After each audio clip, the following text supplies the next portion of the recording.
Bangla TV এবং দৈনিক বাংলাদেশ সমাচার পত্রিকার পক্ষ থেকে আমি জসিমউদ্দিন চৌধুরী এই মুহূর্তে অবস্থান নিয়েছি টঙ্গী তুরাগ নদীর পাড়ে। আপনারা দেখতে পাচ্ছেন এই টঙ্গী তুরাগ নদীর পাড়ে এই সন্ধ্যাচ্ছন্ন অর্থাৎ সূর্য যখন পশ্চিম আকাশে ডুলে যাচ্ছে সেই মুহূর্তেই আমরা আজকে আপনাদেরকে এই টঙ্গী তুরাগ নদীর প্রসারিত যে দিকটি সে দিকটি দেখার জন্যই আজকে এখানে আসা।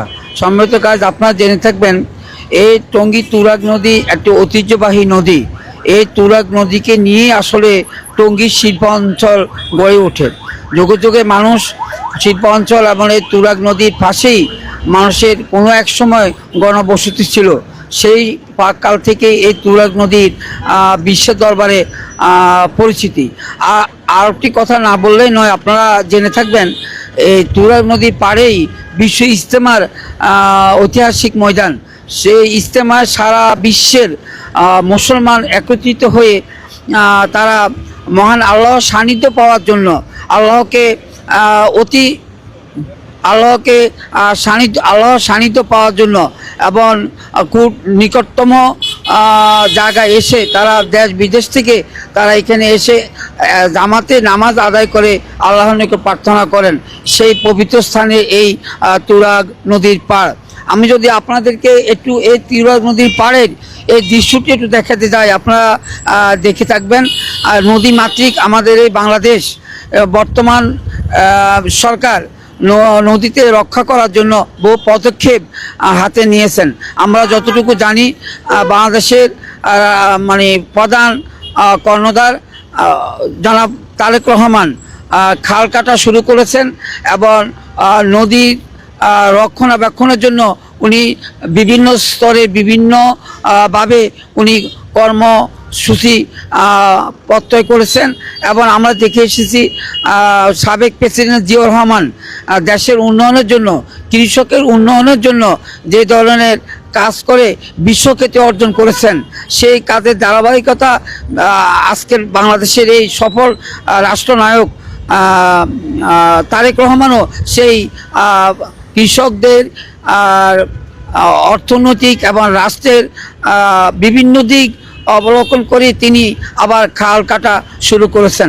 আমরা এই ধরনের খাল কাটা এবং নদী রক্ষণাবেক্ষণের যে দিকগুলি আমরা সাধুবাদ জানাই।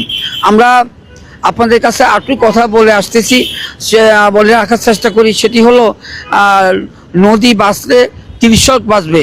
খাল খনন করে অসময় যখন আমাদের দেশে খরার সময় যখন আমাদের দেশে কৃষকরা পানির অভাবে তাদের ফসল ফলানো যায় না, তখন ওই মুহূর্তে আমাদের নদী, আমাদের এই খাল আমাদের কৃষকদেরকে বাঁচিয়ে রাখে। কৃষক বাঁচলেই তো আমরা বাঁচবো, আর আমরা বাঁচলেই তো আমাদের দেশ ও উন্নয়নের দিকে অগ্রসর হবে। তাই নদী মাতৃকে বাংলাদেশে নদীকে রক্ষা করতে হবে।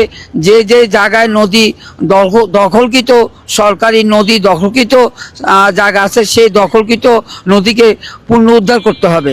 এর জন্য যতটুকু পদক্ষেপ নেওয়া দরকার আমরা প্রত্যাশা করি সরকার দৃঢ়তার সাথে সে পদক্ষেপগুলি নেওয়ার চেষ্টা করবেন। সম্মানিত গাছ, দূর দূরান্ত থেকে যারা এই মুহূর্তে আমার লাইভটি দেখতে পাচ্ছেন, আমি প্রত্যাশা করব আপনারা নিজেও দেখবেন এবং অপরকেও এই লাইভটি দেখানোর জন্য শেয়ারের মাধ্যমে সহযোগিতা করবেন। মহান আল্লাহ পাকের অকৃত্রিম দান আজকের এই সৌন্দর্যাচ্ছন্ন সেই তুরাগ নদীর পাড়ের দৃশ্য আমাদের কাছে খুব ভালো লাগছে। আমি প্রত্যাশা করব আপনারা তাকিয়ে দেখেন সেই তুরাগ নদীর দুপাড়ের এই সময়ের যে দৃশ্যটা, সেই দৃশ্যটা আসলে ভোলার মতো নয়, খুব চমৎকার দৃশ্য। যুগে যুগে মহান আল্লাহ পাক আমাদের জন্য কত কিছুই না সৃষ্টি করেছেন। আমরা যদি কাল কিয়ামত পর্যন্ত মহান আল্লাহর দরবারে ওনার সৃষ্টির গুণগান গাই, তবুও আমরা কিয়ামত পর্যন্ত ওনার আমাদের জন্য যা পাঠিয়েছেন, আমাদের জন্য যা সৃষ্টি করেছেন, আমরা তার শুকর আদায় করতে পারবো না। মহান রাব্বুল আলামিন যুগে যুগে আমাদের জন্য যা করেছেন, আমরা এখনও যতদিন বাঁচি থাকবো ততদিনও আমরা আল্লাহ শুকর আদায় করব। আল্লাহ পাক যেন আমাদেরকে সবাইকে যে যেখানে বিভিন্ন বিপদগ্রস্ত আছেন বিপদ থেকে উদ্ধার করেন, যে বিভিন্ন ঋণগ্রস্ত আছেন ঋণ থেকে উদ্ধার করেন, যারা বিভিন্নভাবে হাসপাতালে মৃত্যুর সাথে পাঞ্জা লড়ছেন, মহান রাব্বুল আলামিন যেন ওনাদেরকে সুস্থ করে দেন। আল্লাহ পাক ইচ্ছা করলে কি না করতে পারেন। মহান আল্লাহ পাকের কাছে আমরা বান্দা হয়ে শুধু এই প্রার্থনা করব, আমরা কত গুনাহ করি, আল্লাহ পাক আমাদের সম্পূর্ণ গুনাহ মাফ করে দেন। ইচ্ছা করলে উনি যে কোনো মুহূর্তে পাহাড়কে সাগরে তৈরি করতে পারেন, ইচ্ছা করলে একটি সাগরকে তিনি পাহাড়ে তৈরি করতে পারেন। উনি কোনো কাজ করার জন্য কোনো অনুমতি নিতে হয় না। আমাদের জন্য ভালোবেসে, এই বান্দাদেরকে ভালোবেসে, এই পৃথিবীকে ভালোবেসে উনি যা যোগে সৃষ্টি করেছেন সব আমাদের জন্যই তো সৃষ্টি করেছেন। মহান আল্লাহ পাক পবিত্র কোরআনে উদয় কণ্ঠে আহ্বান করেছেন, আমি শুধু মানব জাতিকে খুব সুন্দরভাবে অপরূপ সৌন্দর্য দিয়ে নিখুঁতভাবে সৃষ্টি করেছি।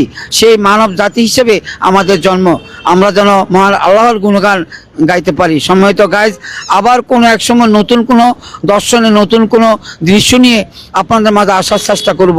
সে পর্যন্ত আপনারা সবাই ভালো থাকবেন, সুস্থ থাকবেন। অবিরাম আপনাদের সফলতা এবং দীর্ঘায়ু কামনা করে বসন্ত বাংলা টিভি এবং দৈনিক বাংলাদেশ সমাচার পত্রিকার পক্ষ থেকে আমি জসিমউদ্দিন চৌধুরী, টঙ্গী তুরাগ নদীর পাড়, টঙ্গী, ঢাকা। ভালো থাকবেন, সুস্থ থাকবেন। খোদা হাফেজ।